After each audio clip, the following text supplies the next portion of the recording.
of a woman going to a man's house on the first date, it's very eerie situation, It's not a uncomfortable and date. unsafe.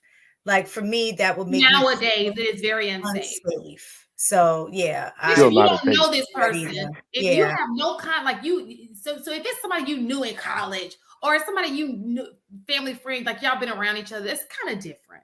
But if you just met a person on Bumble, Hinge, you got to think everybody's Jeffrey Dahmer. You got to think everybody is Ted Bundy. Ain't that his name? Ted. What's the? You got to think everybody's that because it's some crazy people. Look, if Yeah, you meet at the crib on the first date, that shit is not a date. That's a booty call. Stop it. it's not. That's I a have had rape no setup. issue I mean, with any woman in a that came to woman's the house. mind, or at least for me, that's a rape setup situation. And I I, said, would I don't, not put myself You should in that definitely situation. not. You should I'm proceed not with caution. I'm gonna keep it real. So I'm not gonna grape anybody. But if the first time we're really having an encounter and I say, "Hey, yo, come over, slide to the crib," I'm not trying to get to know you. So, Like so that. I think that's where the misconception is, AP, right? So that I think even women understand is not a date, but hey, listen, my finances are a little tight. Why don't you come over? I'll cook dinner for you. Hey, I have a little setup for you, whatever. Like you can still make a date at home. You can have And date nights in, but on a as a first, first date, yeah, people try it. like, Especially, and especially that's dudes who got nice cribs. They be trying to let you see their crib so they They can trying feel to like they been flex. here and you good over there. You like, you know what I'm saying? After a few days, you like, now I can see why you trying to get me in your house. Like this is kind of popping, but I've Yeah, seen better. never had an issue with a woman coming to the house for a date, and I For the tell them first date? for for the the first first date. date, never had an issue. Oh. And the reason If- why I never have an issue, they be like, "Hey, is your room down there?" I said, "Listen, if you ain't trying to have sex, don't talk about that room. Don't even be bothered. We gonna be out here in this area. We gonna be chilling. We gonna be relaxing. You know, I'm a cook. You know what I'm saying? We're gonna have a good time. We're gonna relax. But don't ask me about my bedroom. You'll be all right." You literally say that? Yeah. I said you have no reason to know what's in that bedroom if you're not trying to be in it. All right, you guys. So listen. I ain't saying it. So I found this.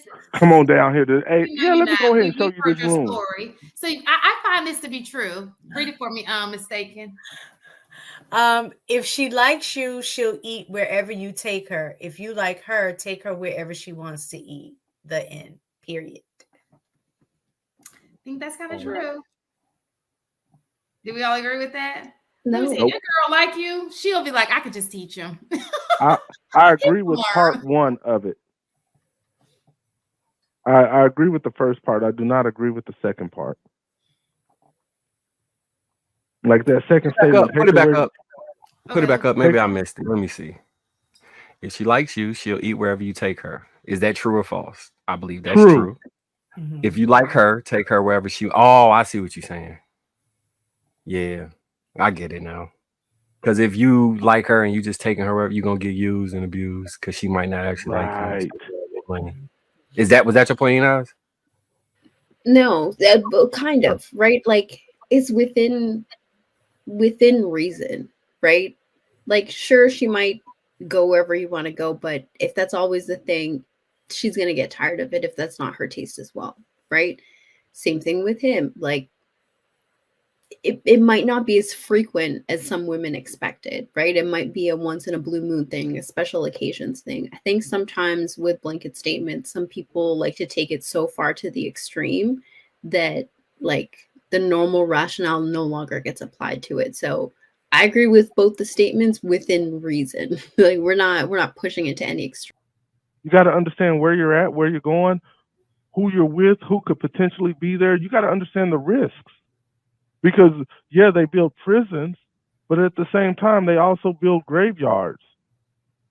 So you have to understand like what you're doing and where you're going. Like that And is the risk don't that proceed that way the way that suggests. Ladies, please don't proceed that way. So okay, so Enos going because this is what's in the topic. Here we are going. Go ahead and say your piece, and then we're gonna move on. Okay. Yeah, sounds good. So I think sometimes some men overestimate a woman's understanding of what a dangerous situation is. Unfortunately, because there are so many people who are being raised without their fathers, they don't really understand the dangerous situations, right? Even to what Shane was talking about, some people saving. There was a story that came out recently. What is it? The most southern point of the U.S. Um, and it's videotaped. It's the feed is live 24/7. There was a 911 dispatcher that had just been watching it while he was working and witnessed an assault. He was from New York. He reported the assault. And come to find out after an investigation, that young lady was being assaulted somewhere else earlier in that evening. This guy came to rescue her, only to take her to what he thought was a secluded space to assault her himself. So sometimes when something feels safe, or you think that you're in a situation where you can manage it or manage what's going on, you find yourself in a situation where it's dangerous, or your radar for what's dangerous is off. Even in other countries, sometimes the rules there are so strict, are so crazy that most people won't even bother. And their statistics show most people won't bother. So it's safe to walk around at 2 a.m. in the morning. And if you know that you're going to do it, I think there's context to both sides. Yeah, I think it's Oh, fair to say that, you know, you not understanding the potential danger, but also I know oftentimes people tell you and about dangers. They tell you, hey, don't do this. Hey, you might want to think about doing this. And many times men and women will completely forego all that wisdom, all that knowledge and go find out themselves. You know, I'm not arguing that all women are like out here just being dumb and not being cautious. I'm just saying a lot of women argue, hey, they always looking around their shoulder like, hey, I just don't feel safe. You'll never have to think as a man about how unsafe the world is. Yet we're in one of the most civilized places in the world. And you go out when you want, you do what you want, you buy what you want. And it's just like, to me, it's just the argument is just a little short sighted. listen, you're saying we're the most civilized place there is, but we can't even have our kids outside playing without an adult. Stop playing without getting snatched. Don't do that. People out here taking kids. So to think that you're off limits, stop. We're not that safe. So I agree with both of y'all because I think this is probably the safest time in history, but it's still very dangerous. Like as men though, think about like in the inner cities or whatever, you gotta like learn neighborhoods. So you know which block is this gang, which block is that gang. You gotta know which parties you can't go to because they'll be shooting. But your general premise about this being safe is true because it's I seen the stat that said in like 1938, 10,000 people were dying an hour. Right. Damn. We not in that space no more. So you right, like y'all It's both right. safer, but not necessarily safe. Safer and Right, safe right. are two different things. So, okay, so does anybody have anything else to say about this so that we can go back to the topic we were talking about? Okay, and do not do that ever again, mistaken. Thank you. Please ask first. Because it throws me off. I wasn't the one that started that part of the conversation. Who did that? Who I did don't it? know. I don't It know. probably was me. I don't know. I'll take it. Marky Mark. I don't even know. I just, I got it. It was me. Let's move on. And I don't mind it. Just wait till we finish the conversation and go to super chat and then pull it up. All right. So listen, my whole point is saying that to piggyback on the original topic, which was the Cheesecake Factory. Why do you think, what has made women become of this? Like, what did this come from, do you think? Now it's hard to go back. I know. Wait. It's hard to go back now. No, your question isn't clear. You mean what? So what? How did we get here? In terms of women not wanting to go to places like Cheesecake Factory, to Red Lobster, to wherever it is. how did we get here? Because at the end of the day, I feel like if you're not paying for something, just shut up and just go. Let him, lead the way. Like, oh, okay. And then maybe tell him, oh, this is very nice, but next, I don't know. But what made us get here? Like, what do you think? What has happened to turn women into this type of woman? I think comparison is a thief of joy.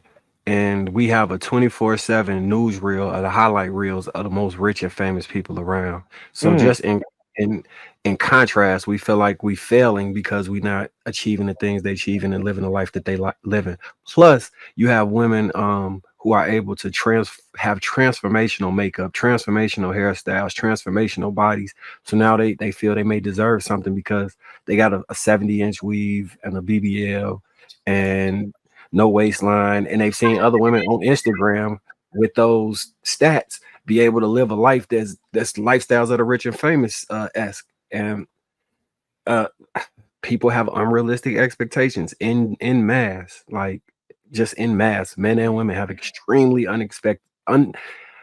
unrealistic expectations in this day and age. There are men who think they're gonna get the perfect woman who has zero flaws that they don't have to work with, and then there are women who think they're gonna get only be monogamous and be 6'9". Like it's, people don't take into account reality at all in this day and age. People are ungrateful. That's why. Do you think so? Somebody put in the chat. Most women are users and want to use as much as they can. Do you guys think that? I think it's human nature. That's especially now where we're at. Yes, I think that's a true statement, but I think that whoever made the statement is leaving off the part that men are too. I think men and women both use each other for whatever it is that they're after. For some women, it may be, finance, it may be protection, it may be clout, it may be whatever, whatever it is, giving me access to other men that may have more than you. And for men it could be sex, it could be access as well, depending on the connection she may have. So I think the generation that we're in now, that it has become primary. I think that's always been there, because I think people pair up sometimes based on what it is they're looking for. But I think back in the day, it was more tangible things that were, needed for a relationship. Whereas I think now it seems very much so materialistic, very superficial, not necessarily I need you for this or you need me for this, so we can build together because I'm lacking here and you're strong here, so I'm a pair with you so you can fill this void that I have that I'm not so strong in, but then I also have something to offer because I'm strong in this area and you may not. I think now it's just so superficial across the board, where it's to the point that people are just getting together to see what they can get from the other person and use them.